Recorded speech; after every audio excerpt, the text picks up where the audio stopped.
சொத்தப்பல் சொத்தப்பல் இருக்குது இல்லைங்க, பல்லில் ஓட்டை இருக்கும். ஒன்று கீழே இருக்கும், மேலே இருக்கும். சும்மா வின்று வின்று வின்று கடிச்சிக்கிட்டே இருக்கும். இந்த சொத்தப்பல் வலி, வயிற்று வலி, தலைவலி, இந்த 3 வலி மாதிரி கொடுமை அது வந்தவங்க தான் தெரியும். அவ்வளோ வலி இருக்கும். இது பார்த்திங்கன்னா இந்த சொத்தப்பல் உருண்டை பாருங்க, தான் இந்த மாதிரி உருண்டை. இது மூலிகை உருண்டை. இந்த உருண்டையை நல்லா நைஸாக தண்ணி எதுவும் கலக்காமல் பொடி பண்ணி, அந்த ஹோல்ஸு கீழே மேலே ஓட்டை இருக்கும், அந்த அடியில் தான் அந்த புழு இருக்கும். அந்த புழுவை கடித்தா தான் உங்களுக்கு அந்த வலி வந்துகிட்டே இருக்கும், சொத்தப்பல் வலி.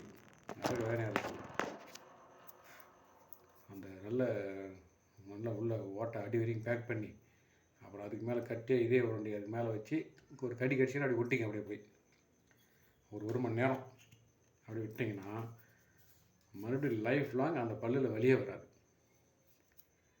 ஏன் சொத்தப்பல்லுக்கு வேறு எங்கேயும் மருந்து இல்லைன்னா, இந்த ஜமைக்கா உசேன் போல்ட் ரன்னிங் போனார்ல, அந்த நாட்டில் ஒரு லேடி, அதே மாதிரி அவங்களும் வேர்ல்டு சாம்பியன். அவங்க தான் ரன்னிங்கில். அவங்க ஒரு இதில் கலந்துக்கும் போது பார்த்திங்கன்னா செகண்டோ தேர்டோ வந்துட்டாங்க. ஏன் அந்த மாதிரி செகண்ட் வந்தீங்க அப்படின்னு கேட்டதுக்கு, எனக்கு சொத்தப்பல் வலி, என்னால் ஓட முடியலன்னாங்களாம். அப்போ அவங்கக்கிட்ட இல்லாத பணமா? சொத்தப்பல் வலிக்கு மருந்து இங்கே இல்லை, அருமையான மருந்து ஃப்ரீயாக கொடுத்துக்கிறான்.